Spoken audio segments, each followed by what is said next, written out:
part of the continent and beyond our borders. You are here to exchange on the main challenges. The world is undergoing some turbulences and some major mutation of the geopolitical aspect, economical and financial, environmental, and also on the international commerce with the policy of the tariff. Of course, this brings a lot of risk, and for each country and for every one of us, and a lot of volatility in the mid and the long term that is impacting our economical system and of course the situation and the well-being of our population. We saw recently in the months an exacerbation of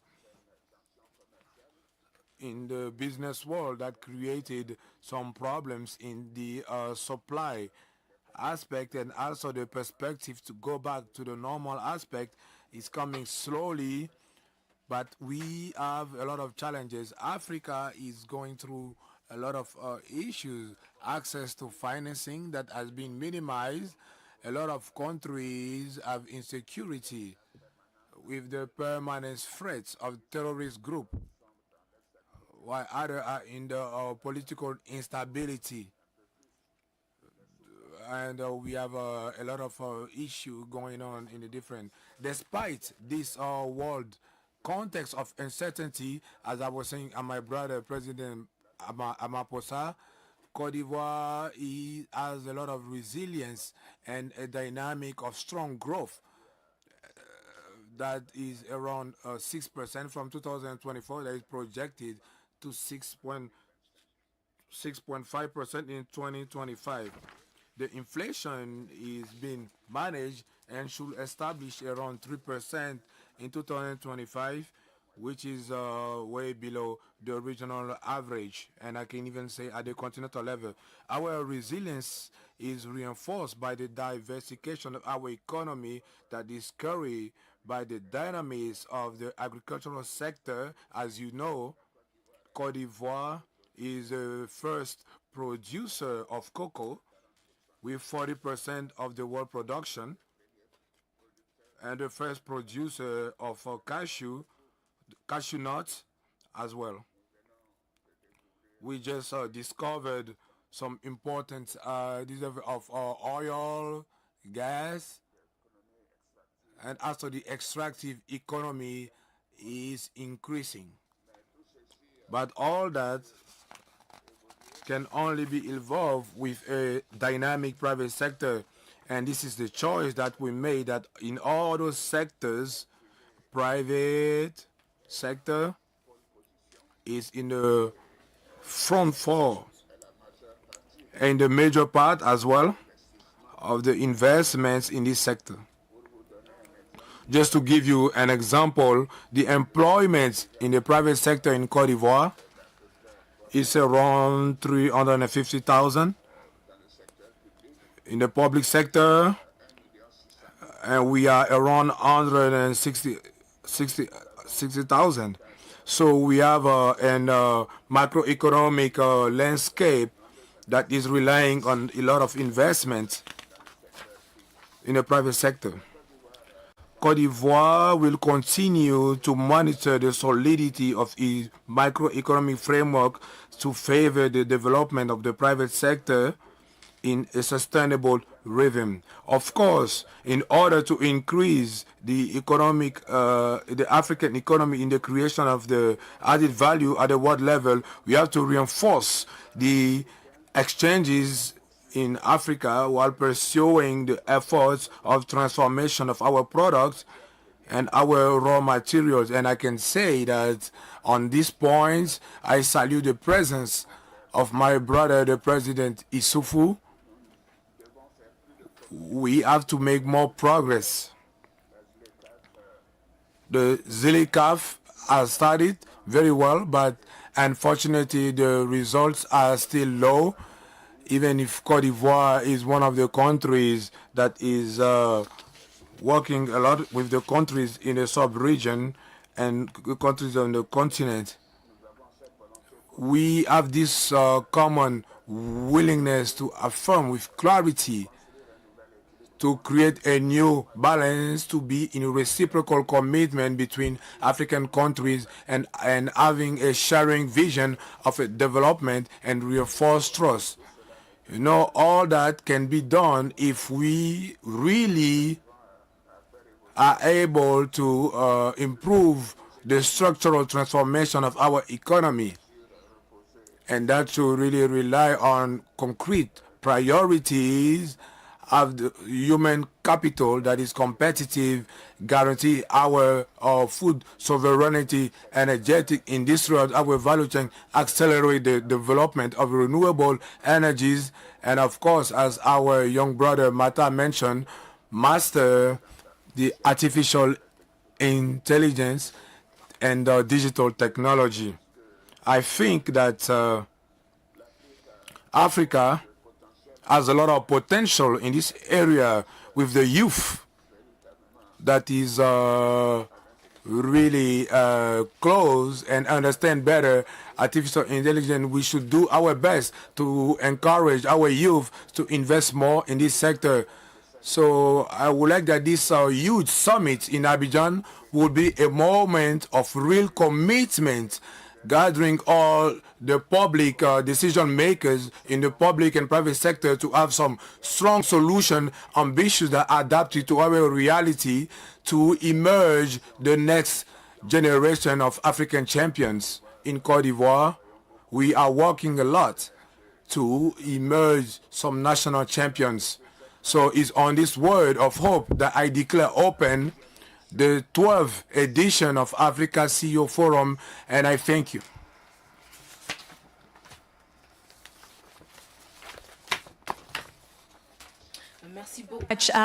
President Ouattara, please stay on stage. I'd like to welcome the other heads of state for a photograph. If you would kindly join us on stage.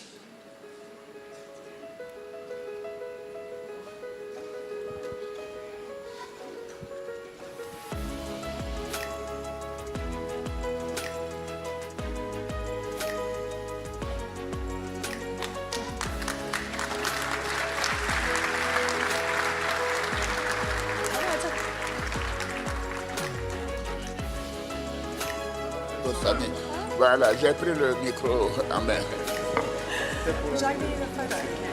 Sí.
Right, ladies and gentlemen, a big round of applause for His Excellency the President Alassane Ouattara. And we've officially begun the program. It's really fantastic to have all of you with us. And we're about to begin our very first panel discussion. And the big topic of conversation is creating a new deal between the private sector and government. And what does that winning deal look like? I'd like to welcome on stage Amir Ben Yamed, founder of the Africa CEO Forum and CEO of Jeune Afrique Media Group. Welcome, Amir. Round of applause. Christel Heidemann, CEO of Orange, multinational group with a footprint across the African continent. Welcome, Christel. Please take a seat. Yes, there we go. Eda Nahdi, CEO of Amson's Group, Tanzania, a conglomerate that focuses on oil, cement, and also just secured the largest cross-border deal in the East African community. Ethiopia's Tafara, Regional Vice President, IFC, as we know, one of the largest regional developmental institutions making change on the African continent.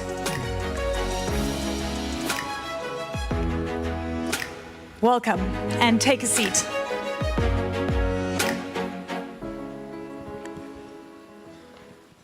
And good to be here. Amir, you know, I was at the very first Africa CEO Forum all those years back, and I've seen conversations change, evolve, and I've seen it put into action. It's great to be here. Thank you, Eleni. Thank you. You've been here for a long time now. You've seen the growth of the forum. Please allow me to speak in French since we are in Côte d'Ivoire. Je voudrais d'abord commencer. I would like to thank all the participants that are here. As Magda mentioned, it's more than 2,800 participants to this edition. And this is an extremely strong signal of dynamism and mobilization of the private sector. I would like to thank President Ouattara, his vice president, and all the Ivorian government, the prime minister, for all the efforts, the hospitality, and the support that they give us in conferences of making Abidjan the francophone capital of this forum. I would also like to thank and salute all the head of states, the president of South Africa, president of Mauritania, Rwanda, Senegal, prime minister of Cameroon, Guinea, Tanzania, all the ministers and authorities that made us the pleasure to be in our midst. It does send a strong signal to the willingness to develop this topic that is the new deal between the private and public sector. It's a foundation. The world has shifted. What needs to happen in your mind? What are you looking at? Je crois que I think we already said that we are in a world of uncertainty. Every day we wake up with a great Netflix series, Donald Trump in the White House. There's always new decision that is in contradiction to what came the day before. And even the different companies, I don't know if that was the case for Orange. We have some provision with the 2025 perspective. There is a brutal change in the exchanges in the world that is transactional. Another uncertainty is that the traditional partners of the continent, the United States, Europe generally are massively with a lot of debt. And we saw that also France had a lot of issue for the budget, and United States were having some discussion on the regular shutdown, and this is going to have a stronger financial impact and the different modality of development. We heard that the United States say that they will reduce their contribution to the concessional fund of the African Bank of Development. This is a clear impact. We also saw the foreign flow of investment that is really increasing. So we are now seeing that government have seen a double in debt at 70%, and there is not a lot of margin to really find solution to overcome the challenges of the continent. So our conviction here at the CEO Forum is that the states should rely a lot on the private sector. Now, when we talk about relying on the private sector, we are not talking about taxes. This is not the message that we want to deliver. What we are talking about is to help the investors that are here. We have 3,000 participants, a lot of CEOs. We are calling them and calling their attention to invest more and help to solve all the issues that we are working on, the food security, digital transformation. But in order for that to be able to be implemented is essentially working on three things for us. The first thing is to have more efficient states, more ambitious, and an evolution of the ZLECAf. Be more efficient means that we should come back and put on the table a subject that we do not talk about, which is governance. We are in a world that globally we are being quite restrained, where we have a lot of stakeholders, but governance is also part of a key topic. So the sectorial, public policy, and we have a conversation with different states. For example, we already discussed with Thailand, Cambodia. Now, the third subject is ZLECAf. The President Ouattara mentioned in his speech, ZLECAf started in 2019 with 15% of community exchange. 6 years later, we have figures of 17%. I think we all have time we want to see our children, our grandkids. So it's important to continue in that rhythm. And I think this is the main challenge in discussion this year. And we need to see extensive change. Crystal, I want you to jump in here. When we talk about, and Amir really set it up beautifully, we'll touch on governance and accountability in a bit, but I want to ask you this. As a multinational with an extensive footprint across the African continent, what do you need to see?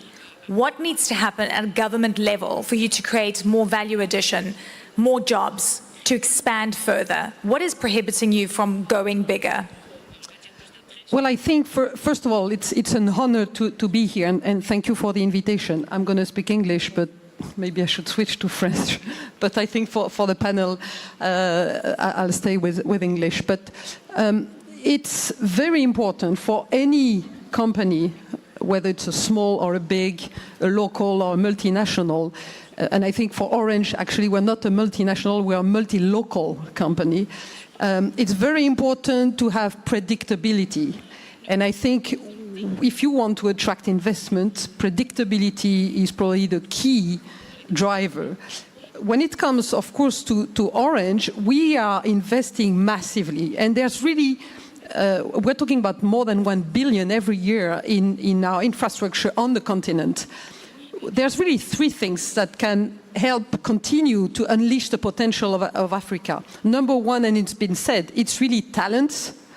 And we are investing in developing talents in every country where we operate, because this is for us the key to being able to grow, and talents, of course, within the company, but more importantly, in the countries where we operate, through our Orange Digital Centers, through free training. And digital is a key enabler, because it's opening barriers and borders for talent. So talents is number one.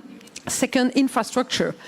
Because we like it or not, but access to energy, access to digital infrastructure is key for the continent to grow. We are doing our part, and it's not just local infrastructure, which you could think of when you think of telecom. It's also the link, the submarine cables, the terrestrial backbones. And we've seen that when there's a catastrophe, and I think Ivory Coast knows that, if there's an earthquake, undersea earthquake, countries can be completely in the dark for several days. And so infrastructure is part of this resilience. And the third, of course, for us is we want to grow on the continent we want Africa to be a tech hub. We need Africa to grow, and that's what we are driving across countries. So we have these different hubs across the continent. We are investing locally on our platforms. When I say locally, it means on the continent, because that's going to help attract others. And I think that's the notion of ecosystem. Brilliant. Okay, I've got a question, and I want the audience to weigh in on this. Amir mentioned governance and accountability, and I would like to get a sense from you, and please put your hands up if you agree. Do you believe that governance and accountability is holding the continent back? If you agree, put up your hand. Okay, that's pretty significant. Interesting. Eda, to you, sir. And where is it working and where isn't it? Because you have experience. You've just signed a big deal. Tell me. Yeah, thank you. Thank you very much, Elena. First of all, I'm honored to be here. When we come to talk about the issue of governance and accountability, it's a very wide topic. I mean, we can discuss in a length way, but just to shorten it, first of all, I would like to acknowledge that the African and countries where I operate, they have done a good job, quite well in improving the governance and the accountability.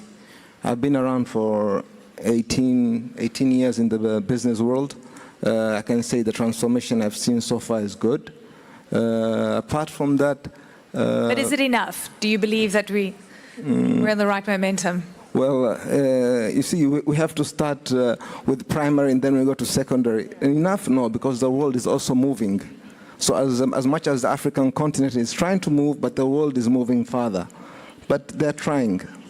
For example, okay, let me give an example, setting up a company. In some African countries, you can do that in one day.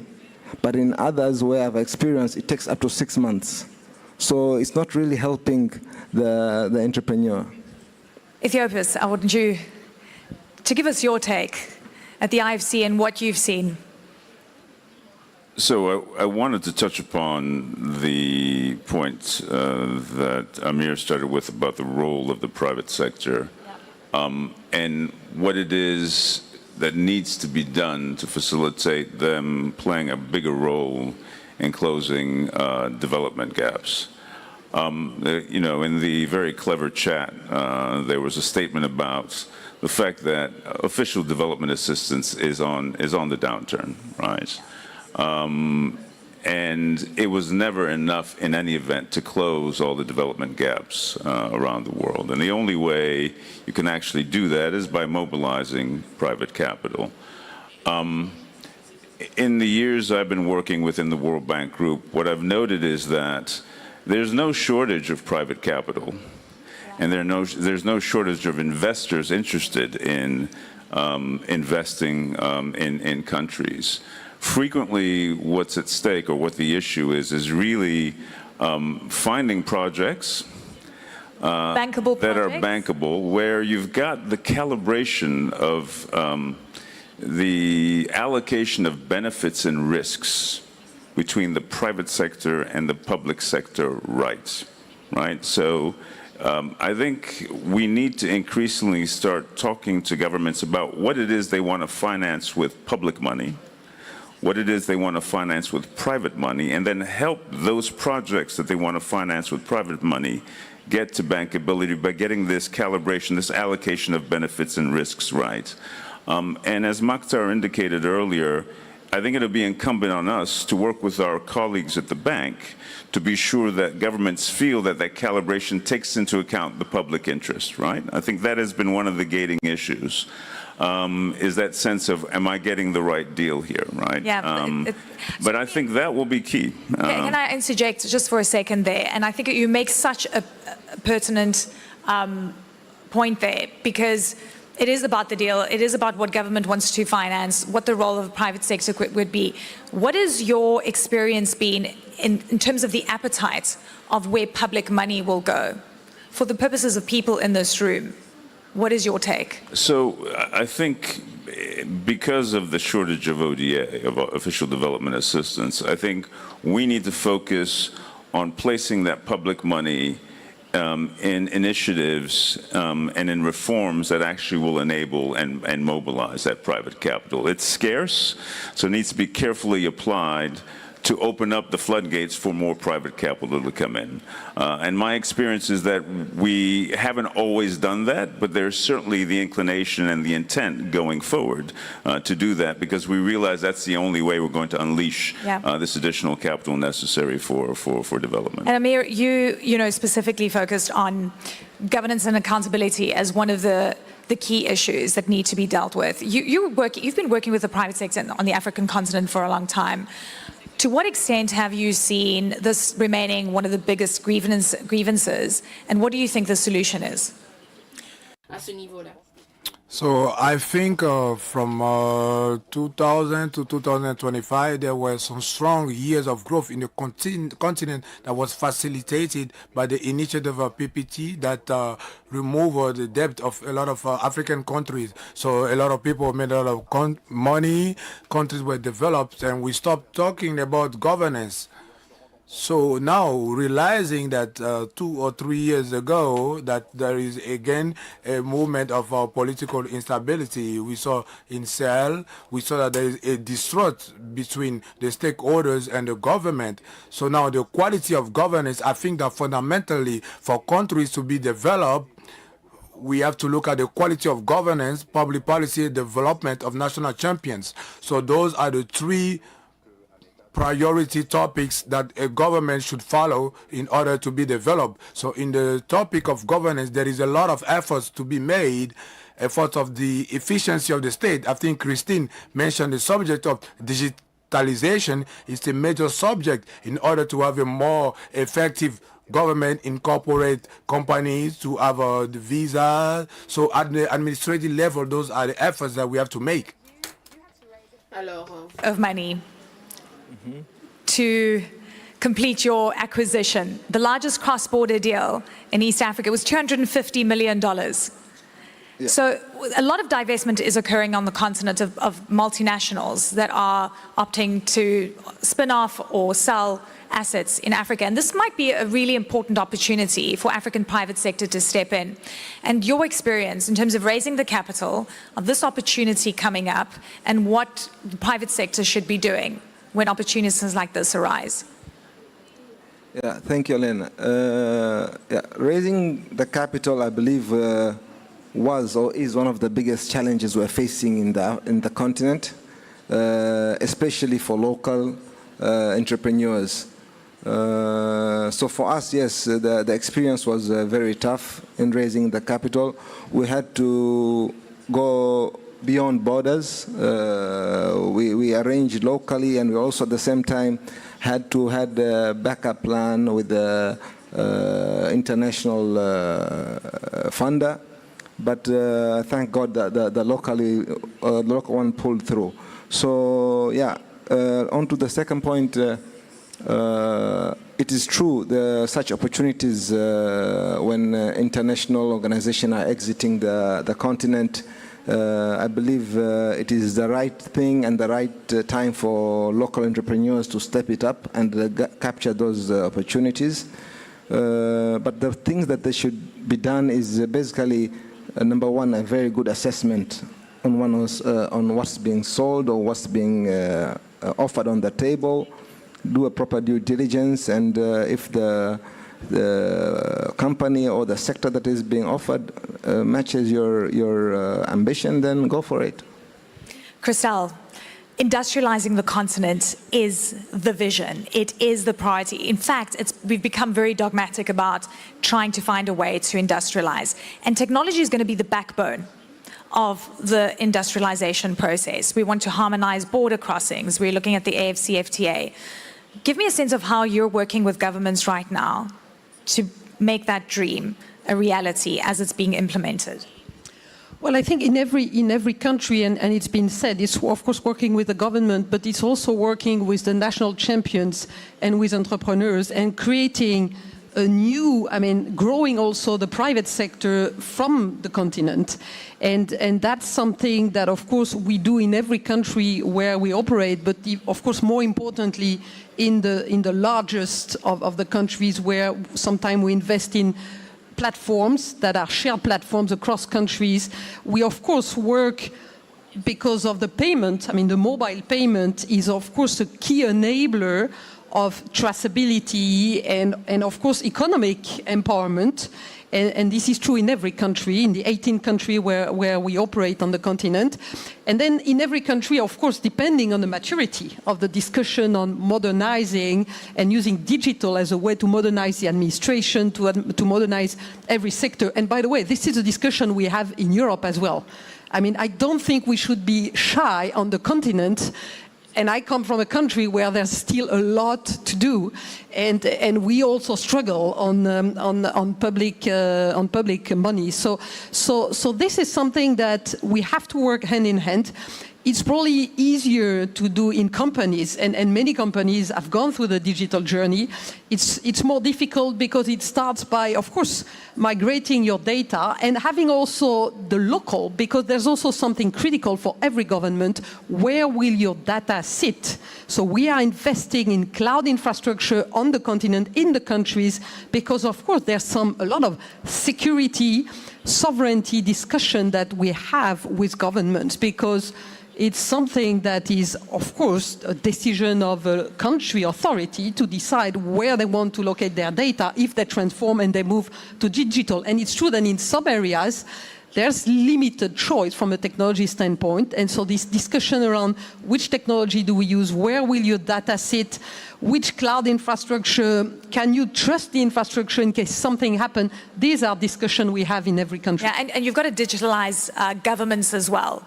And that's very key. Absolutely. And this is where, I mean, digital provides transparency, traceability, and of course, but this is something we do in companies. Can I ask you, how far away are we from a fully digitalized continent on a government perspective? We are far, but we are far in every... I mean, you go to Asia. Asia is probably the most advanced part of the world, but you go to Europe or you go to the US, there's a lot to be done. So again, I don't think we should be... I mean, Africa, because of the mobile revolution is something that everyone has a mobile in its hand. Now, of course, we need to continue to, provide accessibility. There are still parts of countries that are not accessible through digital, and this is something we're working on, of course, with governments.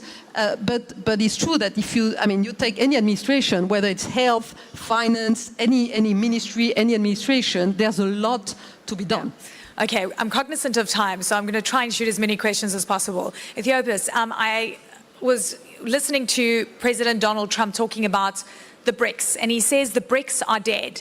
And if any country tries to use anything other than the US dollar, then he will slap 100% tariffs on these countries. There's a big conversation happening on the African continent right now. Do we settle in local currency? Do we find ways, and through the PAP system with the African Continental Free Trade Area and Afreximbank, they're piloting a program. What is your sense of the best currency to trade in on the African continent? And what does the private sector want, do you think? Well, I'm going to answer that question taking into account our perspective as to what we need to do on the continent. And I'm cognizant of the fact that in trying to develop the private sector across the continent, we're really working with local firms, many of whom don't generate revenues in hard currency. So I think for us, it's increasingly important to find ways to finance them using local currency. Yeah. And that is my objective, is to try on a country-by-country basis to be positioned to actually provide financing in local currency as opposed to hard currency. Because if they're not generating hard currency, in essence, that hard currency loan is imposing a burden on them, which makes it difficult for them to succeed, and our objective is to have them succeed. The other form of local currency is equity. We have taken the decision that we need to do more in terms of providing equity investments and taking equity stakes in companies. I'm fond of saying, and I think this is absolutely true, that with debt you run companies and with equity you build companies. And what we need to be doing is building companies on the continent. Now, it's riskier. It's a riskier type of financing. But identifying potential champions that you can, through equity, grow into regional champions and then global champions, I think is the objective. I mean, many people don't realize that, for example, at the IFC, back in the 70s, we financed LG. The big electronic, it started out as an equity investment, right? HDFC, which is the fourth largest financial institution in the world, started out as an equity investment by the IFC. That's the kind of thing we need to do on the African continent, and what we're intent on doing over the course of the next months and years. Okay, Eda, just a quick word on currencies. What do you want to be trading in? Dollar? Local currency?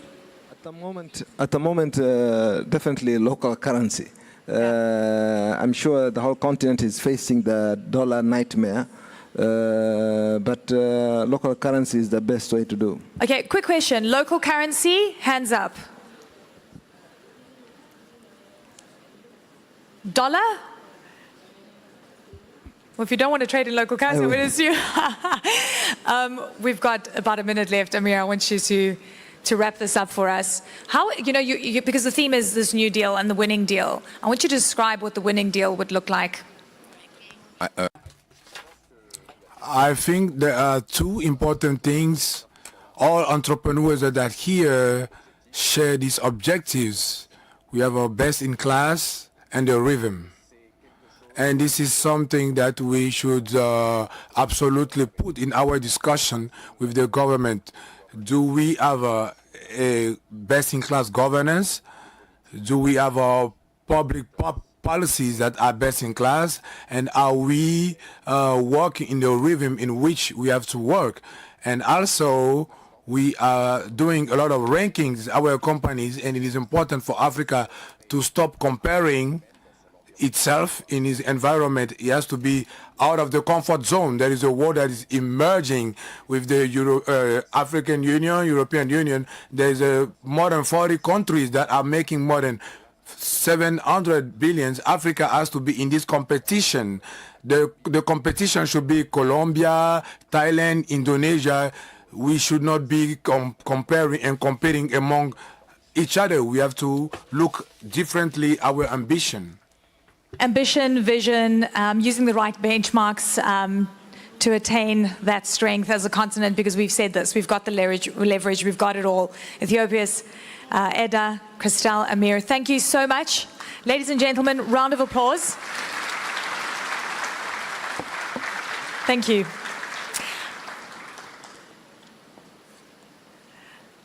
Right, we're on to our second session, a very exciting one. Our presidential panel is about to begin. It is my honor to welcome not only a friend, but a colleague, as well as an exceptional journalist, Larry Madowo from CNN. I've never done that before. Welcome. Awesome. Thank you. Excellences, mesdames et messieurs, bonjour à tous. Good morning, everyone. I was like, what's happening? I know, it's my fault. There's a lot of changes happening today. I have to welcome Acha Leke to stage. He's the chairman of the African region for McKinsey. Acha, will you forgive me? We're very good friends as well. I think Acha owes, Eleni owes Acha dinner. There we go. Acha, I'll take you out. Thank you, Eleni. Thanks, Larry. Good morning, everybody. Your Excellencies, ladies and gentlemen. We thought as we kick off this morning, we'll just share a few elements of context from a fact-based perspective, which would influence the discussions we're going to have over the next 2 days. I was given, are the slides up? I was given, there we go. I was given 6 minutes, so I just chose 6 key elements of context, which I think we should be aware of. The first is where we are today as a continent. As we know, if you look at, the interesting thing is there's some indicators that are showing an economic resurgence. We look at what happened in the rising decade between 2000 and 2010. We had 16 countries growing at 6% or more during that period, every year, 16 countries. And we know President Ouattara spoke about that today. We know 6% or more is critical. That's the minimum it's going to take to really make a difference in our economies and to lift our people out of poverty. Between 2010 and 2020, that number went down to 9. The good news is in the last 4 years, we have now 15 countries that are growing at that clip. Now it's led, of course, by Ethiopia and Rwanda that have grown consistently throughout that entire period at over 6%. We also have, as President Ouattara said, Côte d'Ivoire that has been growing over the last 15 years. Now, these countries represent only about 20% of our GDP and 30% of our population, right? That count 30% of population. So we need a lot more of these countries, especially our large economic engines, to hum again. But this is a positive signal. The second point has been spoken about quite a bit today already, ODA. overseas development assistance, Africa was the largest, has been the largest recipient of ODA in the world. About 40% every year comes to us. It went down a bit with the Ukraine crisis, but about 40% comes to us. We know that's under pressure. We know that's under pressure. The question is, what are we going to do about that? How does that create an opportunity for us to actually own our own development ourselves, right? And as a new deal with the private sector, how can the private sector lean in a lot more to fill in some of the gaps left by these development partners? Another topic we'll be discussing over the next 2 days. The third point, we've talked a lot about tariffs. The good news, honestly, we're not as affected. If you look at SSA, the dark dot there, we're not as affected, and that's because we actually do not ship much to the US. Now, some countries are affected. We know some countries, some value chains, especially with AGOA and some of the value chains are affected. But overall, we're not now. From a defensive position, that's interesting. The question is, can we go on offense? As people are pulling out of Asia in particular, how can we start to feel those value chains? How do we be much more proactive in making that happen? We can't just sit back and wait for it. How do we take advantage of this opportunity? Something we should discuss over the next 2 days. The fourth point is the fact that no region is an island. The darker the blue, the more you export, the lighter, the more you import. And you can see we live in a very interdependent world. This picture is going to change, but we will still live in a very independent world in the next 10, 15 years. How do we as a continent take advantage of it? What are the risks associated with this, by the way, for us, right, in some of our value chains? But how do we take advantage of it? And how do we provide some of the goods and services that the world needs coming out of the continent is something, again, we should be discussing in the next 2 days. The fifth point, this is one I've been talking a lot about, is about talent. Talent in Africa is, I always say it could be our next oil, right? We have the talent, you can see here. The world needs the talent. We have it in a very aging world. And more importantly, we have the lowest cost of talent in the world, right? So this is where it is. Now, what are we going to do to take advantage of it? It's not just going to happen randomly. We need to make sure that we prepare our talent. We need to make sure we identify the opportunities and we help capture the opportunities. I really think if we do it right, this is the biggest opportunity for the continent going forward. Final point, as we're here to talk about the private sector, how's the private sector doing? Private sector in Africa has been incredibly resilient, incredibly resilient. If you look at Jeune Afrique's top 500 companies in the last ranking, yes, revenues dropped about 2.7% on a dollar basis, but that's as currencies devalued by 27%. So net on the local currency basis, actually, you know, our companies did well. What we didn't do as well is really capturing these efficiencies. So margins also shrunk, and most of my best clients, what they do is revenues drop. They also figure out how do I manage my cost base to protect my margins. So very efficient private sector, but how do we drive a very resilient private sector, but how do we drive a lot more efficiency in our businesses? So those are the 6 points. I just wanted to end with a few questions I think we'll be debating over the next 2 days. One is, again, how do we sustain the progress we've seen from a growth perspective? And really, especially, how do we get our large economic engines humming again? Secondly is, what does the private sector need to do to lean in and mitigate some of the risks that have been associated with the change of the global order? There's a big role for the private sector to play. How do we do that? Third is efficiencies. Like I said, you know, we need to drive a lot more efficiencies in the private sector, but we also, as we know, need to drive a lot more efficiencies in the public sector. How are we going to work together to make that happen? Fourth is talent, right? It's not just going to happen. We have the talent, but we're just not going to capture that opportunity. How are we much more proactive between the public sector, the private sector, our development partners in making sure that we make the most out of it? And finally, as you know, we've been tracking the number of billion-dollar companies, about $350 billion companies in Africa. But honestly, that's not enough. How do we get more bigger companies and larger bigger companies? Looking forward to the discussion over the next 2 days. Thank you.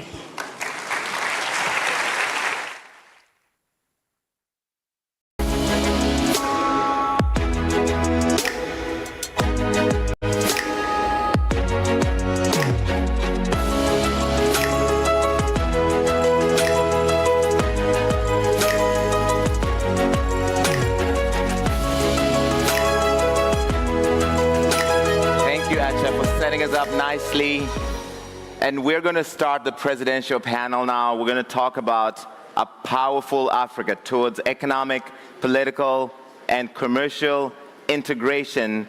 And we have some things to talk about in this African family. So please help me welcome, I'm very excited to welcome His Excellency Cyril Ramaphosa, President of South Africa. Please welcome to the stage as well His Excellency Paul Kagame, President of Rwanda. Please welcome to the stage His Excellency Thiemokome Eliekone, Vice President of the Republic of Côte d'Ivoire.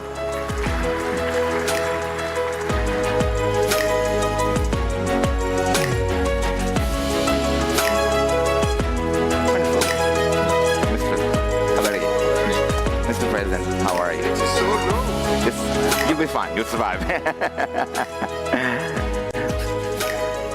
Thanks a lot. We have one seat pending because we will also be joined by one more leader in just a moment. But thank you, gentlemen, so much for taking some time to talk to us here. You have the private sector from the continent and beyond, the people that drive the economies across the continent. And President Ramaphosa, you have the privilege of chairing the G20 this year.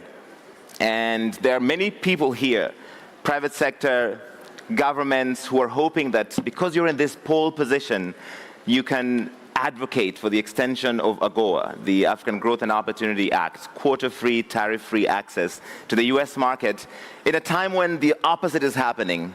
And in your case, have you even been able to convince President Trump to show up? Well, there's still a long time from now to November, and a number of discussions will be ensuing.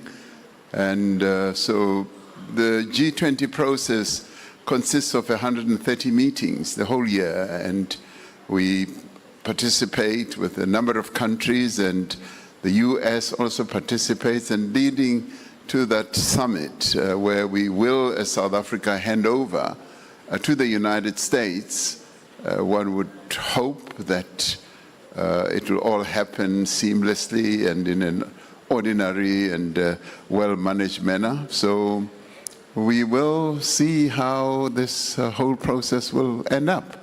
But we are excited as South Africa and very privileged to be heading the G20 for the very first time on the African continent, and we're particularly pleased that our own continent as a whole, through the AU, is now a member and will be participating fully.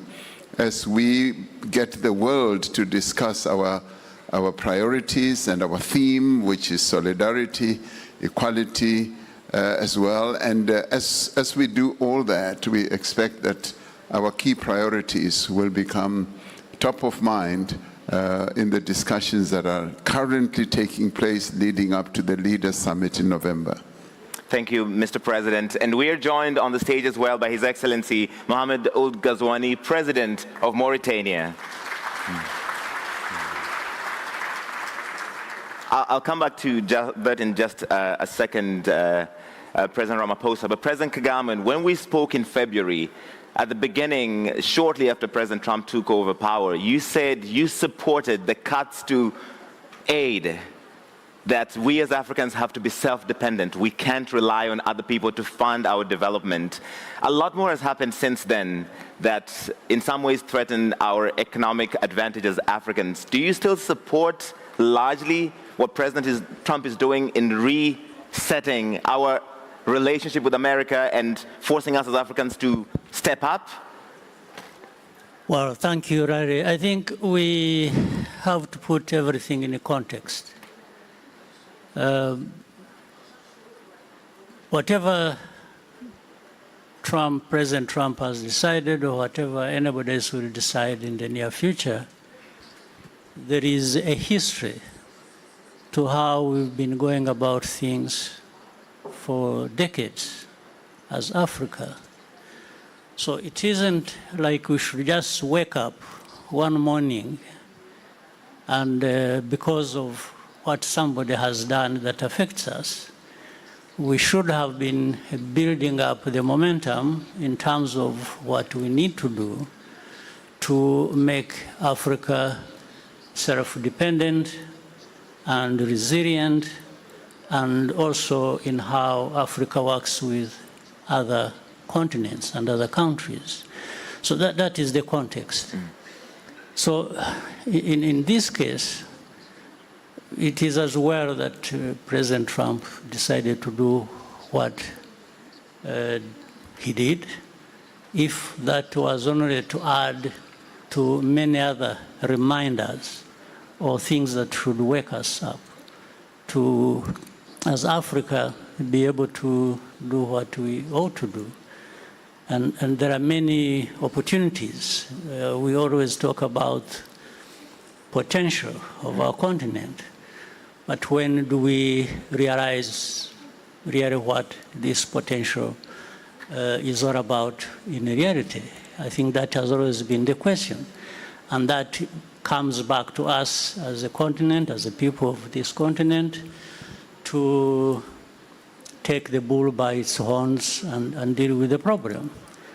So we can't keep depending on what others are saying or doing about us. We need to be working with each other and other countries on the global stage that offer what we need, and we as well offer what they need. I think this is the context. You have been an advocate, President Kagame, of reforming the African Union. Is it, as currently set up, the vehicle for us, our aspirations as Africans, when, for instance, you've been critical of its role in mediating in the conflict that you have with your neighbor in the DRC, in the Rwanda process, in the Nairobi process, and the best results appear to have come from one meeting you had with President Tshisekedi in Qatar. So the African Union failed there and Qatar succeeded. Well, I think there are several efforts going on at the same time. That's the problem. And even that one we are talking about, whether it is Qatar or the US, or we can't say we have succeeded. Everyone is trying. And again, it comes back to us, really. If you look at what we've been doing on our continent, much progress has been made. I think we can't say nothing has been done, generally. Whether it was to do with the reforms, and I think Africans have come together. They have defined things and speak with one voice increasingly. There is significant progress. But most of these developments that have been happening in the last decade, as I said, are reminders that there are things we need to do that we haven't done. So if you look at it at the African Union level, I remember when I was the champion of the reform process, there are things that were discussed on the continent. For example, the peace and security facility that was put in place. Because it was put in place to avoid being fully dependent on external funders, because that has been the case. In fact, this is similar to what happens in other areas in different countries. We find we depend so much on the external partners and forget ourselves to put in place what we really have to do and can do. So that is progress. And then, so in terms of peace and security, and again, you look at the whole continent, you find there are many trouble spots in different areas. All kinds of efforts going on, back and forth, succeeding in some places, not succeeding in others, and continued efforts going on. Again, these are some of the areas, because of the past and how we have handled our own affairs, that we are all of a sudden reminded that we can't do all things by ourselves and revert to these partners. In other words, in any case, it doesn't, even if we're able to do things ourselves, we still have to bring in partners who have what to offer. But we have, as Africa, to be able to define which direction you want to take and not entirely depend on what these people are contributing. All right. President Ramaphosa, you wanted to jump in. Yeah, on the peace process, particularly in the conflict that's been happening on our continent and particularly in the Eastern DRC, I'd like to compliment rather than contradict what President Kagame is saying. The processes that have been happening on the continent, either the Nairobi process or the Luanda process or the AU process, have been very, very essential in building a foundation of peacemaking and also confidence building, up to and including agreements that have been reached for a ceasefire between the belligerents, up to and including the withdrawal of, say, the SADC forces as they are withdrawing now.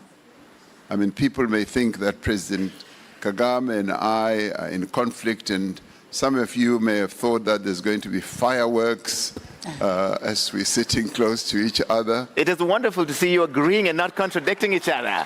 You're all thinking it.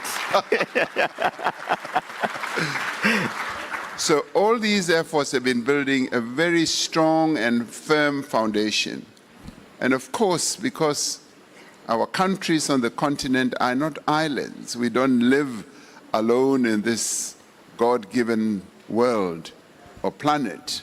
We have to interface and interact with others. So whatever contribution others can make who are extra African is important. But in the end, we must also remember the principle that we have adopted as Africa, that African problems or African solutions for African problems. In the end, and President Kagame knows this, whatever discussions are happening, in the end has to be endorsed, signed off, and owned and appropriated by us as Africans. Because this is our continent. We are in charge of the future of this continent, and we must build peace ourselves because we live on this continent, and therefore we have a deep responsibility to ensure that peace does indeed prevail. And what they are doing with Qatar, US, or whoever is part of the peace-building process, but it is inherently African. And we must thank and applaud those who are assisting because they are our partners, but we are the owners of the whole process ourselves as Africans. President Ramaphosa used to address family meetings during COVID where he'd have tough conversations with South Africans. And I think, was there a family meeting between you and President Kagame where you had this tough conversation? Well, we have family meetings unbeknown to many people who see certain things happening just 2 seconds, 3 seconds. We have family meetings between the two of us, ongoing discussions, and on speed dial with each other to discuss all manner of things. So forget the psychedelic things that happen in the air. Focus on what we do together to build the peace process on our continent. Thank you, Your Excellency. President Ghazouani of Mauritania, you have in recent months made some big announcements directly involving the private sector. You signed a new public-private partnership law in 2024 in November. You had a framework with the OPEC Fund in January of this year, and the DREAM project with the World Bank, which you launched in March. Does this shift reflect a change in your philosophy toward the private sector? And how will you be leveraging these projects to energize Mauritanian businesses?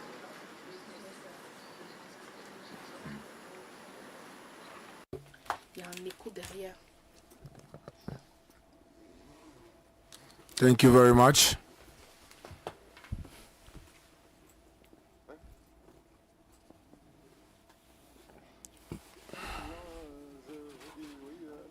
Yes, thank you for your question. Yes, it is true that in Mauritania, we are in a vision that gives a capital importance of the private sector in the creation of jobs, creation of added value, and make the private sector a locomotive of economic development.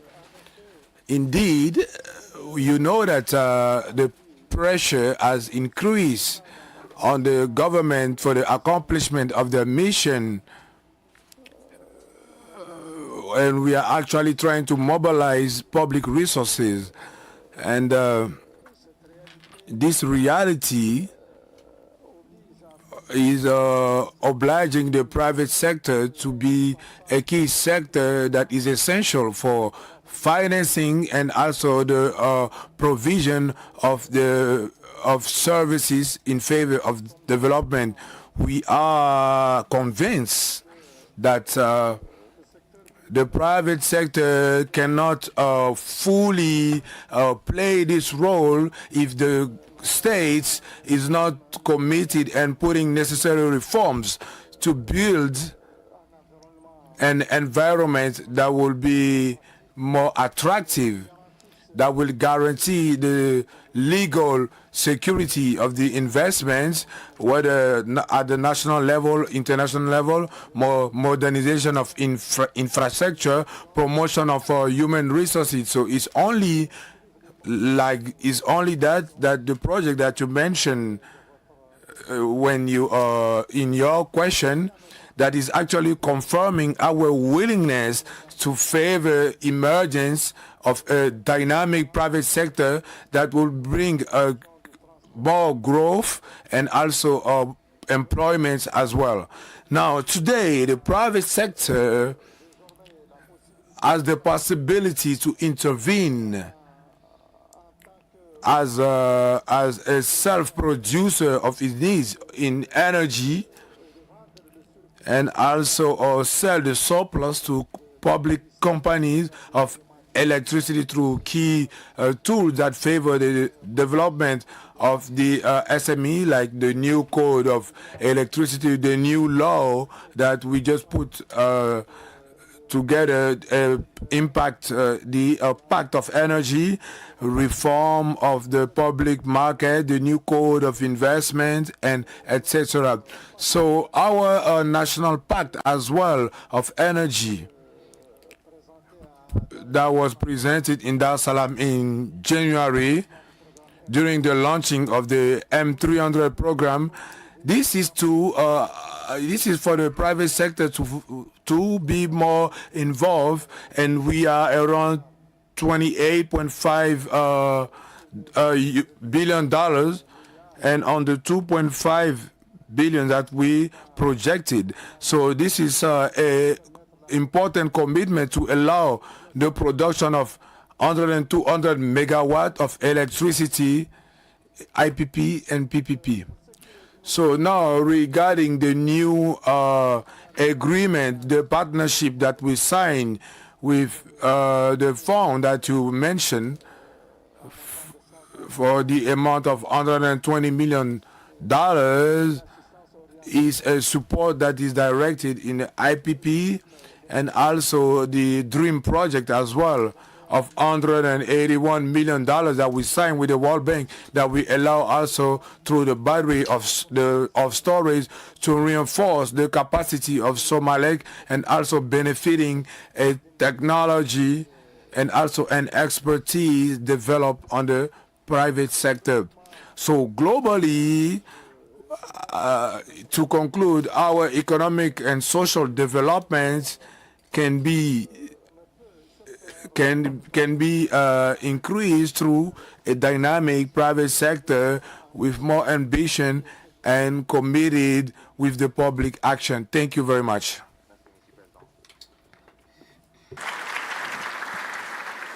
And Honorable Vice President, a few days ago, the African CEO Forum surveyed some of the private business leaders who are in this room and who are participating, and they asked them whether or not they felt that the African Continental Free Trade Area, or like CAF en français, was having an impact on their activities only 17% of the business leaders they surveyed said yes. Are you surprised by these results? Only 17% think the AFCFTA has an impact on their business. And how do you interpret that? That level of, I guess, pessimism.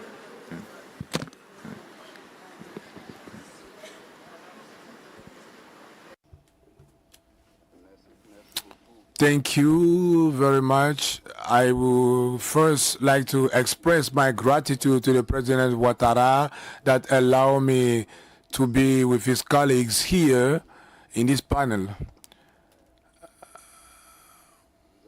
You mentioned that in the private sector, we are realizing that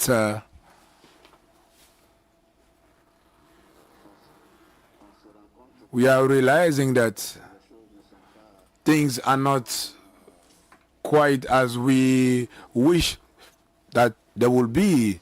I think that what was mentioned earlier is so important. The most important is governance, because governance, as we mentioned, is what allows to create the necessary framework for the evolution of the activities, private activities. And I will not go back on what was already said, but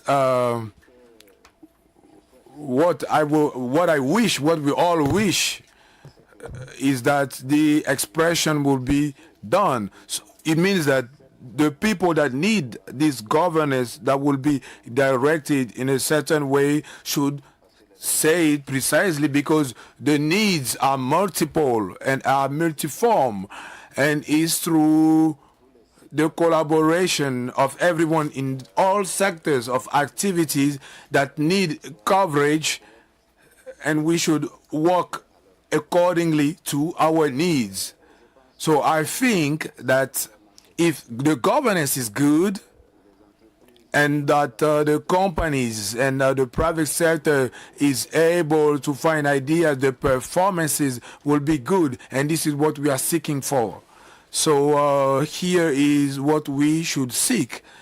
Exactly, the good governance that goes through what the private sector needs as a sign, as value, as need,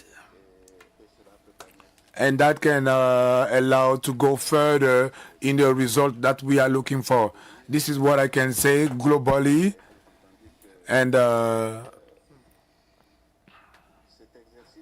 this exercise that we are having, for example, is simply something important to help the private sector to provide and also exchange and reach the objectives that we set. And this only can be done if, one, the willingness is there, secondly, the conditions are met, and three, that the performance will allow to reach and meet our objectives. So in Côte d'Ivoire, for example, we put in place a national plan of development on 5 years, and that was also renewed.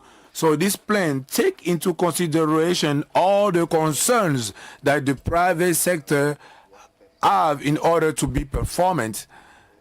And the results are, of course, the level of what we were looking for, a rate of growth around 7% per year, which we were able to reach, and the performances that go beyond what we even expected. So here is what we should be looking for. Thank you very much.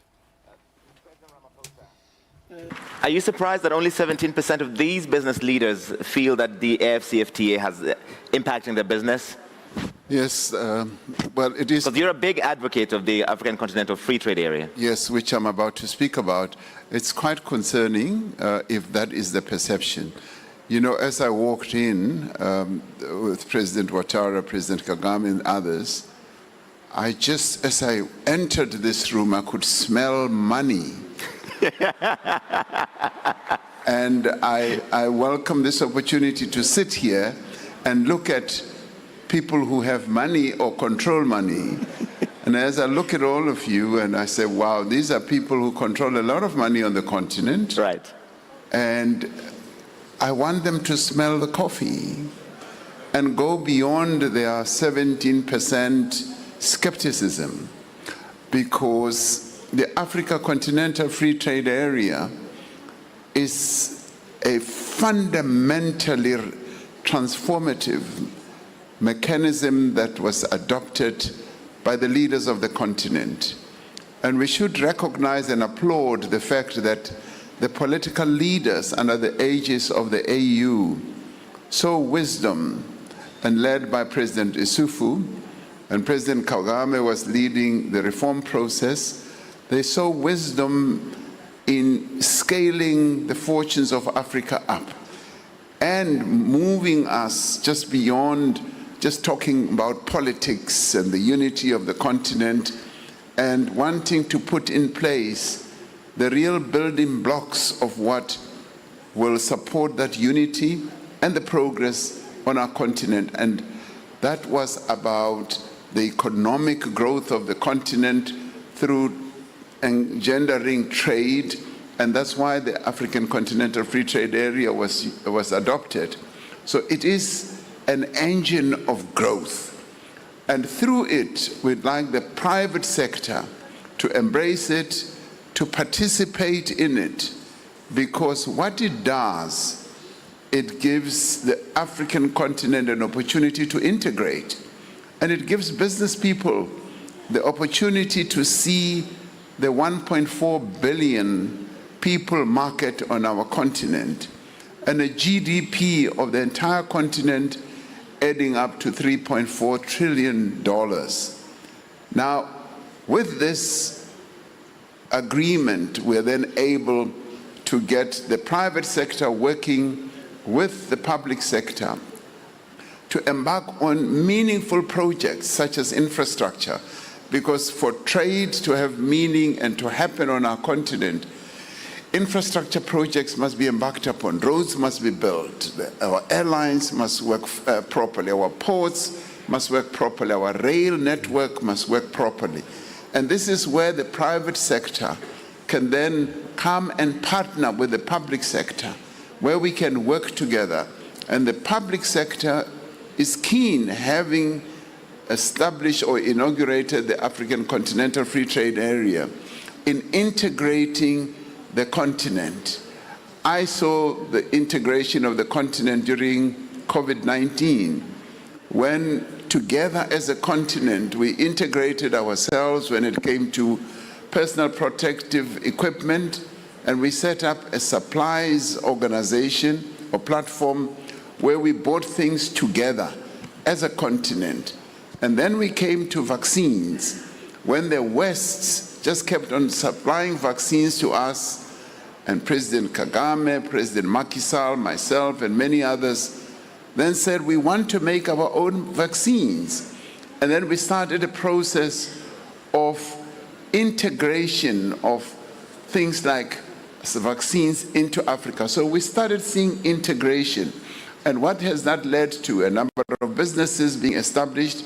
So what I'm saying is, we would like the private sector to follow in tandem with the public sector to embrace the AfCFTA and also be active participants. Now, what the public sector will do is to de-risk, particularly when it comes to infrastructure projects, to de-risk a number of these projects through, obviously, the sovereign financial systems that we have in each country, and allow the private sector to participate.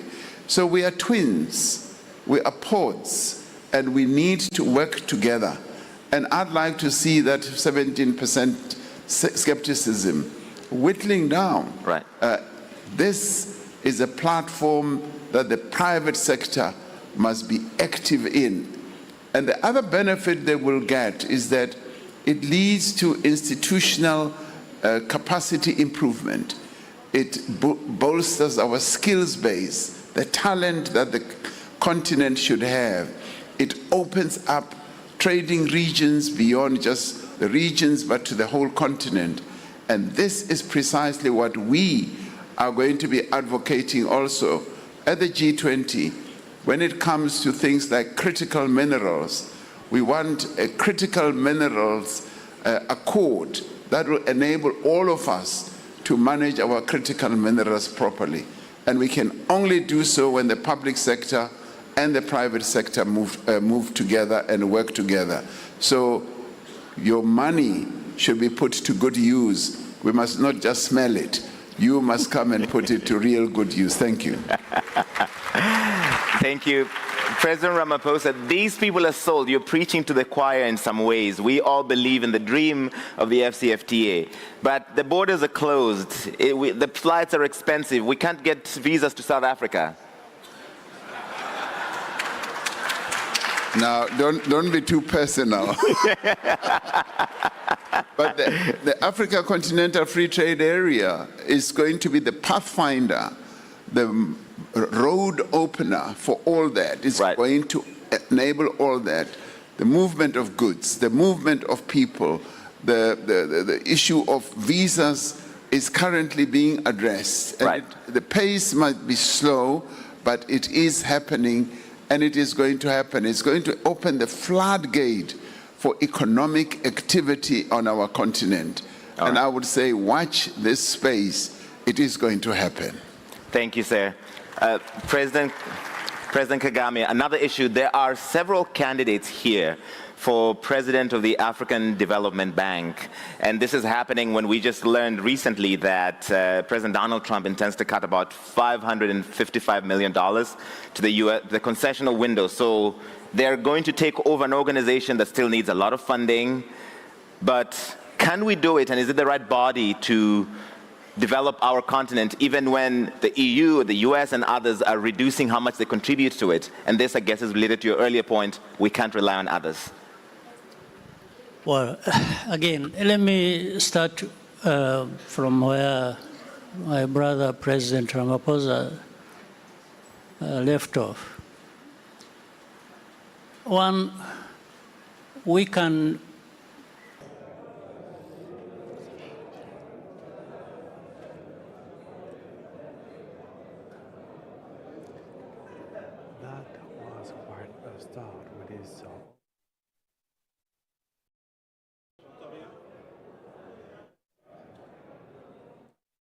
was quite a start with la technique. Vous pouvez venir pour enlever tout ça ou c'est pas elle de. Attends. That was quite. Dans combien de temps, Sophia? Là, ok. That was. Pardon?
The cutting of budgets, cutting of aid, cutting of all kinds of things. And all of a sudden, we Africans We wake up to this reality when it has been there so many times before, and we start scrambling. What do we do? No, what we need to do is what we should have done many years ago, and still we can do it. There is a mentality out there, it's sort of a mindset in our continent that somebody out there is going to foot the bill of our development. And that has undermined our effort to contribute as much as we can ourselves for our own development. So what we need to do, we need to do what we started doing. The frustration here for me is, we talked about how I championed the reform and worked with many other leaders on different subjects. But there is a sense of frustration that what we have agreed, even at a continental level, involving all leaders and how regional communities should work, with the AU at a continental level, is not implemented. The systems are so bureaucratic that you imagine they live in another world.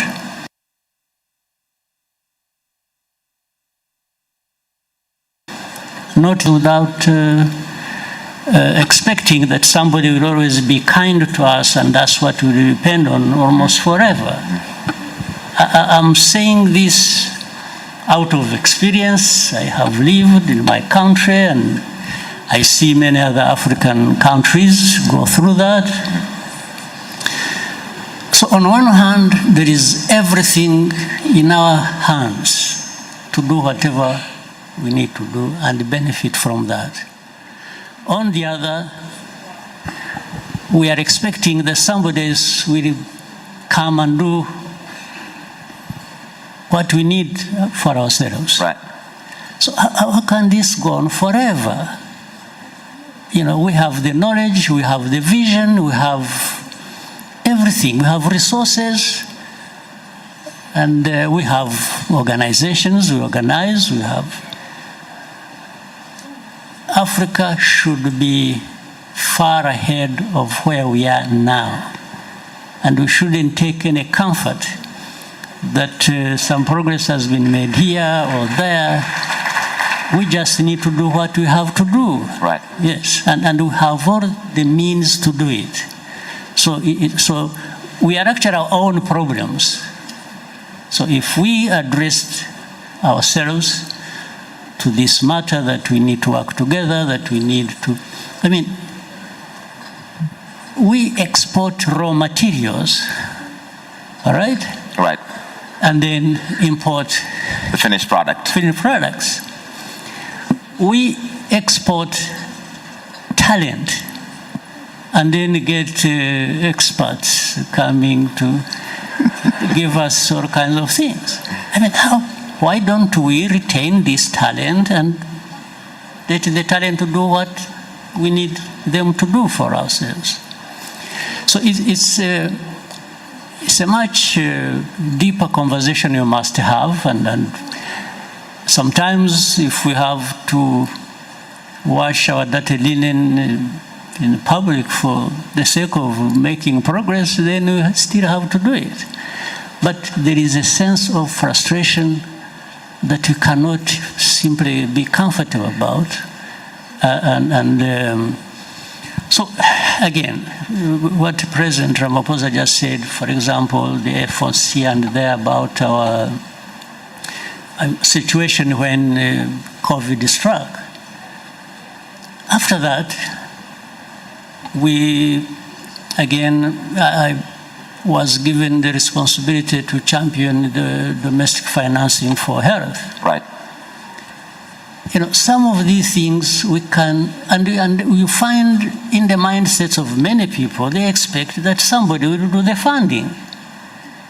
We can't tap into our own resources to the level that is required. and to do exactly the things we agreed we should do, and some of us have tried to do, but it's not enough. Right. We need as many countries get involved on our continent as possible. All right. So I think there is more conversation to be had, and we should have it, maybe not on the stage like this. We need to be brutally honest with each other somewhere in different rooms, and I can promise you we are going to contribute to that. All right.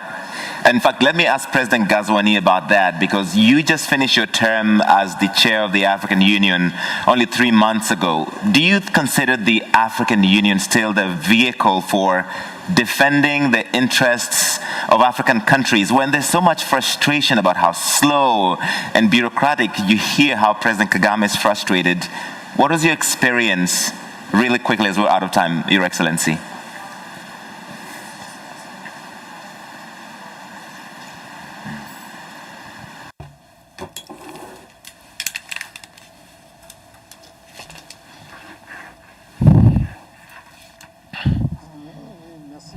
Thank you.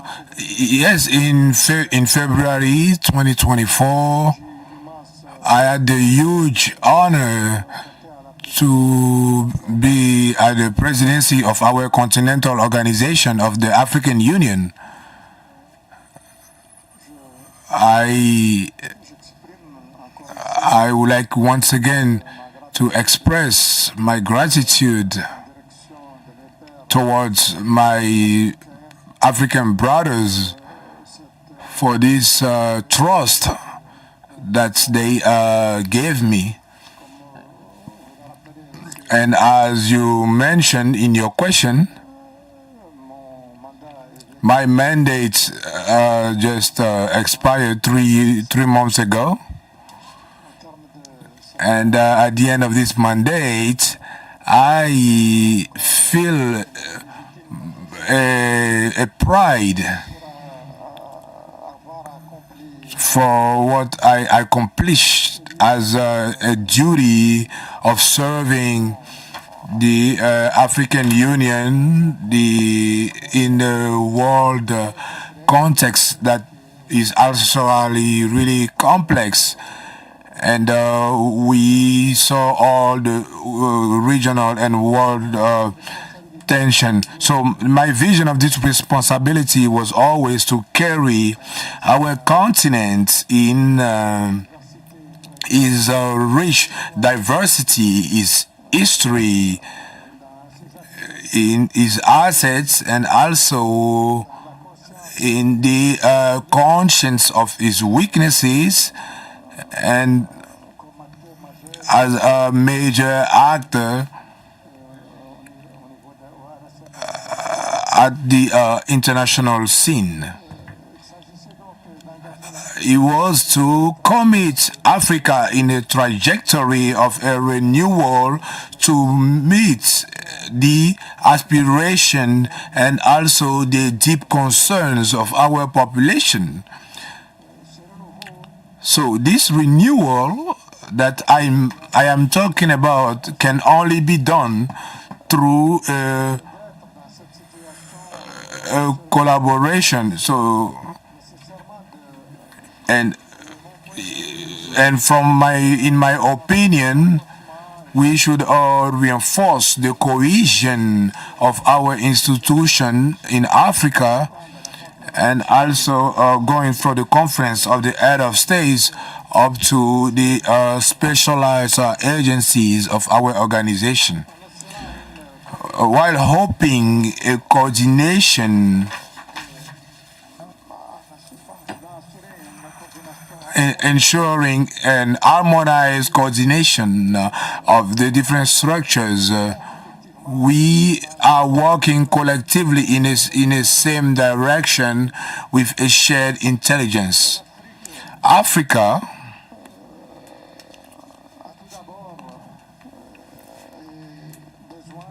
Africa needs more and more a strong African Union that is more consistent, that is performing very well, and also functional. It's only with that that we will be able to have some important results with our international challenges and also in the global decisions that, as my brother Kagame mentioned. For me, during my mandates, I work to set some foundation of necessary reforms, because what we said earlier is that,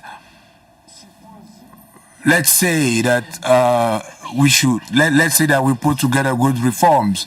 It's only in that framework that we can work. As I mentioned, I put necessary reforms to overcome the challenges that are not allowing us to have some necessary and strong improvement. So we clarify and implemented an electoral process that is more transparent, equal at the Commission, and that our executive body is actually working on that aspect. Now we are having a rotation. The pairing skills is a really important principle that we should always be maintaining. I think we were able to have a consensus on the definition of the different profiles required within the Commission. Our objective was to build an executive founded on efficiency with the agenda of 2063. With my colleague, the President Ruto, in the continuity of the work that we were able to realize with rigor, with skills, with my brother present here, President Kagame, we established a clear agenda to complete this process of reform. So I have hope that this process will be completed in few months. It's in the same spirit that we also work to prepare and formalize the participation of the African Union at G20, and as a member, the essential step in the construction of the strategic international partnership. And to conclude, from my experience, I have a strong conviction is that our future will go through inclusive institutions that are performing very well, that are represented. It's only in this direction that we acted with determination during my presidency. Thank you very much. Out of time, but I would be committing journalistic malpractice if I don't ask President Ramaphosa this. As we speak, 49 white Afrikaner refugees are on their way to the United States. They will be received by the government of President Trump. What is your reaction to this?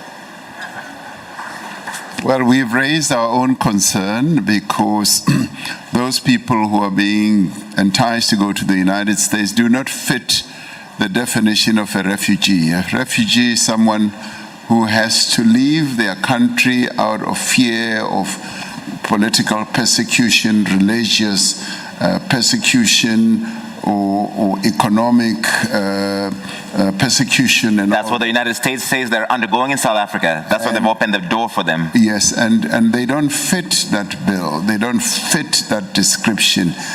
And I had a conversation with President Trump on the phone, and he said, what's happening down there? And I said, President, what you've been told by those people who are opposed to transformation back home in South Africa is not true. And I added to him, I said, we were well taught by Nelson Mandela and other iconic leaders like Oliver Tambo on how to continue to build a united nation out of the diverse groupings that we have in South Africa. We're the only country on the continent where the colonizers came to stay, and we have never driven them out of our country. So they are staying, and they're making great progress. It's a fringe grouping that does not have a lot of support, that is anti-transformation and anti-change, that would actually prefer to see South Africa going back to apartheid type of policies. And I said to him, I would never do that. I learned at the feet of Nelson Mandela, and we intend to proceed with the implementation of our constitutional architecture. And I thought in my conversation with him early in the morning at 4 o'clock South African time, he understood that. And I said, I'd like to come and meet him so that we can discuss this matter further. So those people who have fled are not being persecuted. They are not being, hounded. They are not being treated badly. And they are leaving ostensibly because they don't want to embrace the changes that are taking place in our country in accordance with our constitution. So we think that the American government has got the wrong end of the stick here, but we'll continue talking to them. So a face-to-face meeting is coming up. Is Elon Musk invited when you have that face-to-face meeting? Well, I don't know. They will determine whether Elon Musk is part of it or not. I will go with my own South African delegation. Your Excellency, thank you so much, Your Excellencies. This has been wonderful. Thank you for your time, for your insights. Please give them a big round of applause.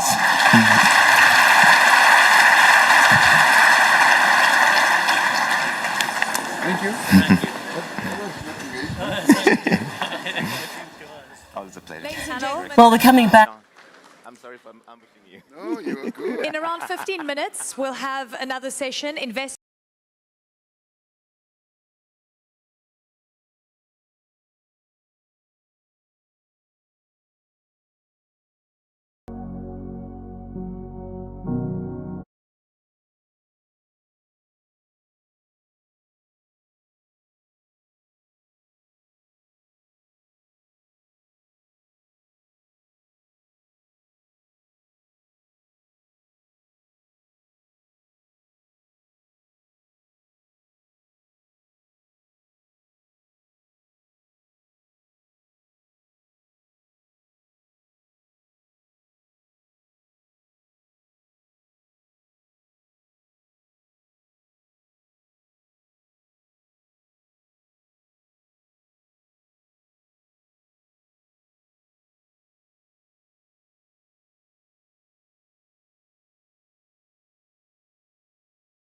To him saying that they had walked into the forum together, and then also Paul Kagame, the Rwandan president, saying and referring to Ramaphosa as my brother. Now, does this mean that tensions between the two have eased?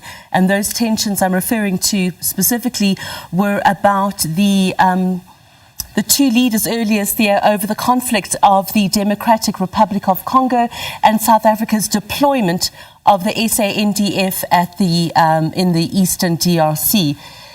So it'll be interesting to see if that relationship is being mended between those two. And then on another note, President Cyril Ramaphosa speaking about the 49 South Africans who have now been offered refugee status in the United States, referring to a conversation that he had with US President Donald Trump, saying that he called them a fringe grouping, anti-transformation, anti-change, who would prefer to see South Africa go back to apartheid. But Ramaphosa said he is still talking to the United States about those refugees that are in America. Other points that Cyril Ramaphosa touched on when he was speaking earlier. He spoke about strengthening bilateral ties between South Africa and Côte d'Ivoire, building on prior visits in 2021 and 2022. Advocating investment, Ramaphosa saying that he'll use the forum to position South Africa as a premier trade and investment destination, promoting the country's diverse economy and leadership in digital innovation, and also championing the African Continental Free Trade Area, advocating for its implementation to boost intra-Africa trade and industrial capacity. But again, President Cyril Ramaphosa taking the opportunity to address that question to him about the 49 South Africans who are now in the United States. And interestingly, the relationship with Rwandan President Paul Kagame, seemingly that relationship could be on the mend.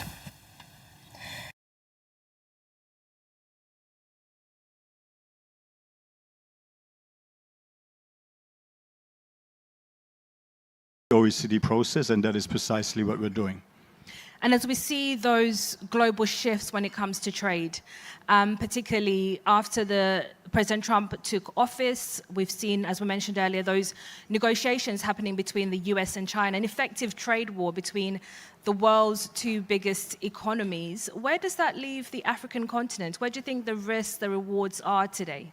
Well, look, I mean, I think that across the African continent, there are huge opportunities, and there are huge opportunities by having more businesses connected to global supply chains. And for that, we need a global rules-based trading system in good working order. We need well-functioning global markets.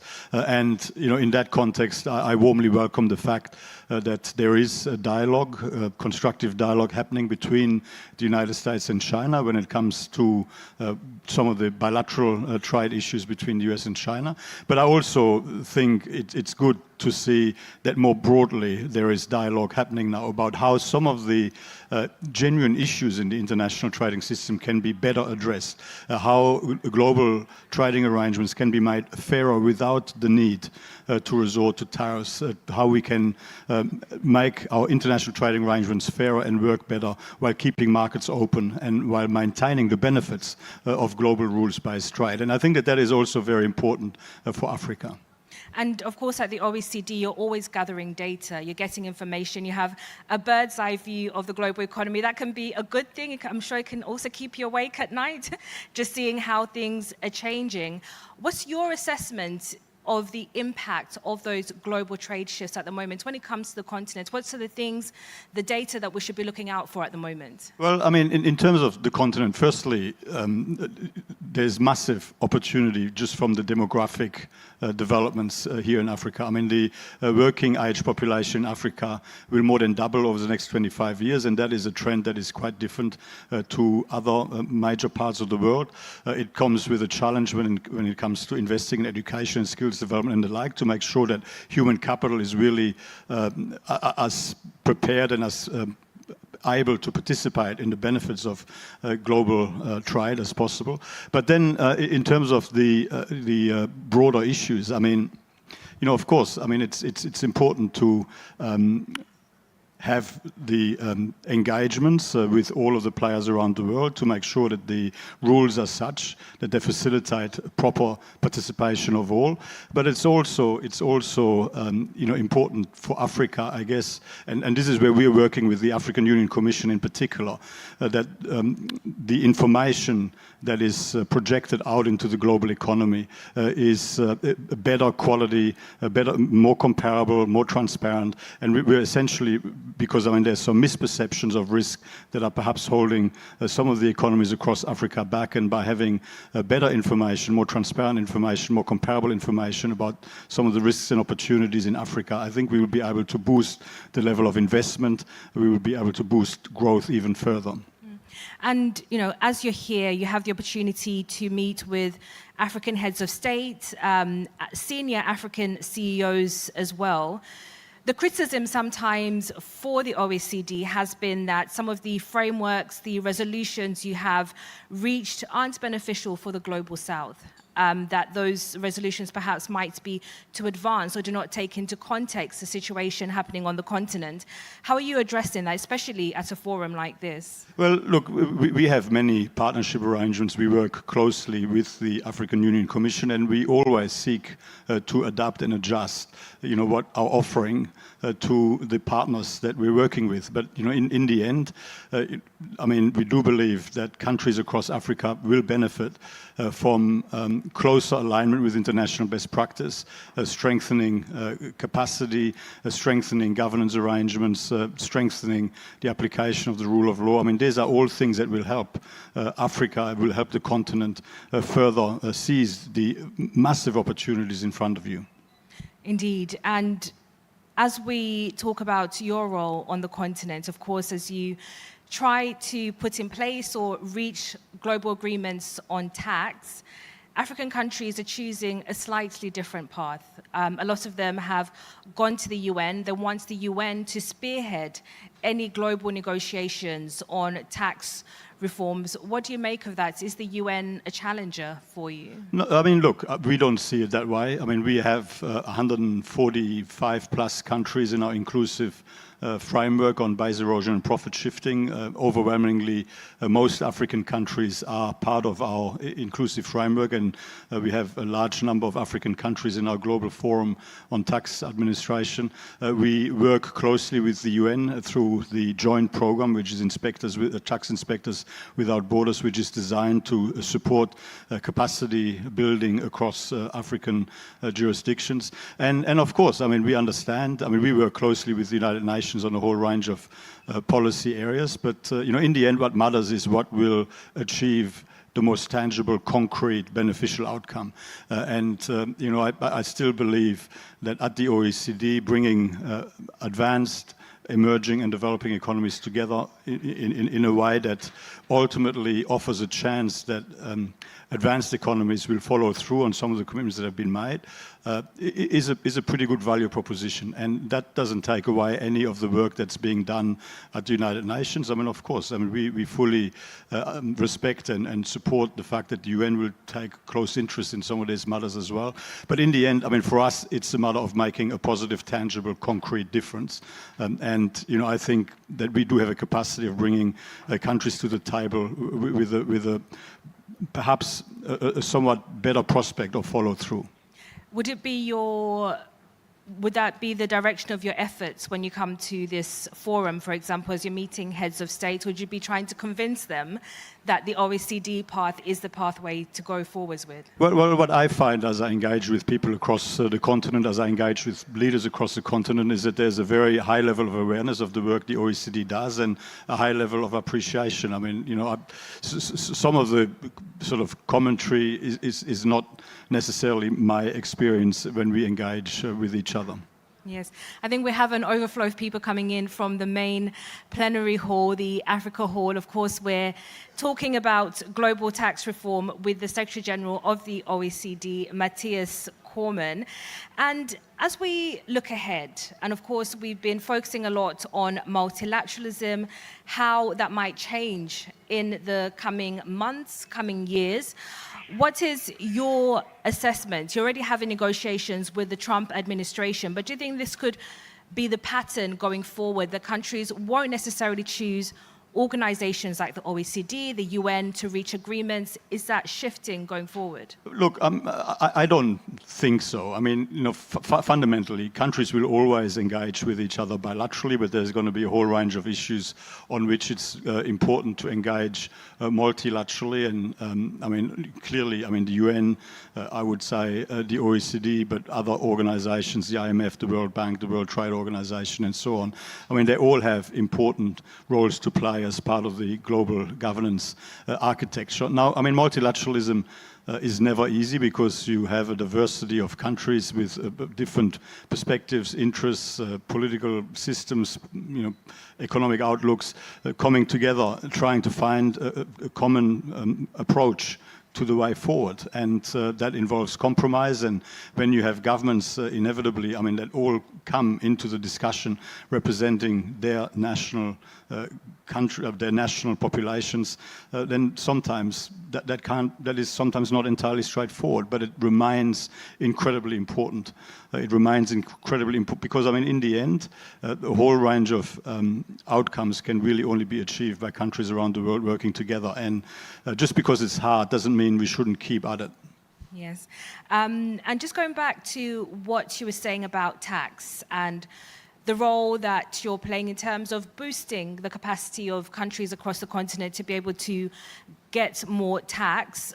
What do you think needs to be done to boost tax revenues, and what role can the private sector, the CEOs here at this forum, play in that? Well, a very significant source of tax revenue across the continent is value-added tax, and so I mean that is, you know, by definition involves the private sector very strongly, and so there is a clear public-private partnership there, and we are providing support in strengthening the VIT policy framework, and also we're providing a VIT policy toolkit for African nations that we're working through in partnership with countries and jurisdictions across Africa.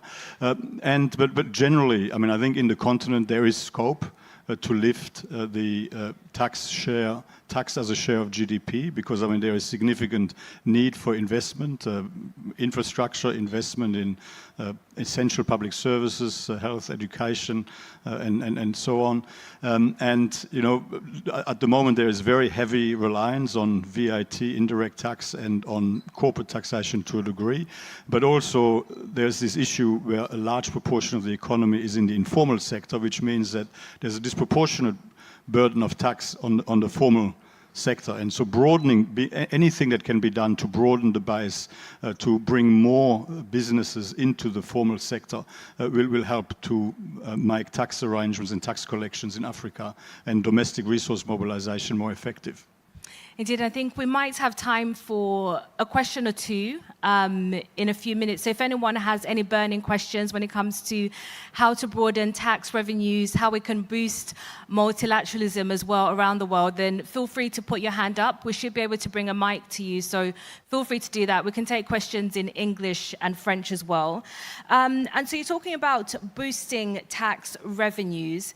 There's always the question as to whether there's an unfair burden on private companies, those big corporations, and whether governments should be doing more to broaden the tax base. Where do you stand on that? Well, I mean, broadening the tax base is always a good idea because, I mean, the broader the base, the lower the rate. And that means in terms of it can help make tax arrangements more growth-friendly. But having said that, I mean, when it comes to multinational enterprises, to internationally operating businesses, I mean, I think the important focus in recent times, for good reason, has been to ensure that there is a proper level of taxation and that the tax burden is not disproportionately carried by domestic businesses, but also by those internationally operating businesses that are generating profits in markets around the world. And that is where, at the OECD, we have sought to make a positive difference.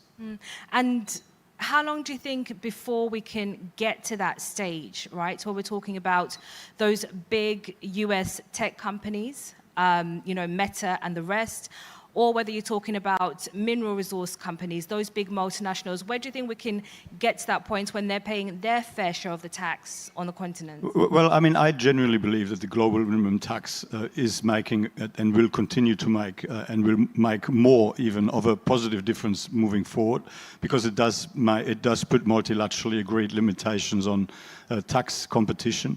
But of course, I mean, all of the work that's been done on transparency and exchange of information, making sure that there is capacity to really properly scrutinize and enforce tax laws. I mean, all of that has been important, and we will continue to do that work. The work we're doing supporting tax administrations across the continent in terms of capacity building. I mean, we've also got the work through the OECD International Academy on tax crime investigations in Austria, outside Rome. So, I mean, we will continue to do what we can to support tax administrations across Africa, both on the policy and on the administration front. I'm not sure if we have any questions in the room before we close our conversation. It's quite early on in the day, so that might not be possible right now. Okay, fantastic. So I guess the question now, as we come to an end, is just looking ahead, in 5 years' time. Obviously, the role of the OECD might be changing or might be challenged at the moment. What kind of global economy will the OECD be operating in, and what would be your priorities at that point? Well, look, I mean, we want to support, a global economy that continues to grow. We want to support sustainable, inclusive growth. We want to ensure that we can operate in a well-functioning global market, and we want to ensure that the global policy settings across a broad spectrum of economic, social, environmental policy are effective and take properly into account the different perspectives from all of the different parts of the world. Now, I mean, at the OECD, we are also transforming. I mean, we've got 8 countries currently in the accession process, including Argentina, Brazil, and Peru in Latin America, and Indonesia and Thailand as the biggest and second biggest economies of Southeast Asia. We have increased partnerships in Africa with the African Union Commission. We've got country programs with Morocco and with Egypt. We've got a partnership with South Africa. We're developing, we're working with countries across the continent to see how we can further strengthen and deepen our level of engagement. And so, I mean, I hope that we can continue to play a role in supporting the sort of policies that help deliver stronger, sustainable, resilient, and inclusive growth. Indeed. Secretary General Matthias Cormann of the OECD, thank you so much for taking the time to just talk us through all those very timely topics as well. And of course, much of our conversation has focused on tax, and that's of course due to the fact that the OECD is playing such a crucial role at the moment in terms of making sure all our countries around the world manage to get the tax that they would like from their natural resources. And this, of course, then leads us to our next panel. And this is a panel that will be talking about tax domestically across the continent. And the question is the tax test, how to increase revenues without a popular backlash. And I hope you will be interested in that topic as well. And I'd like to welcome to the stage Julians Amboko, business presenter at the Nation Media Group in Kenya. Welcome, Julians.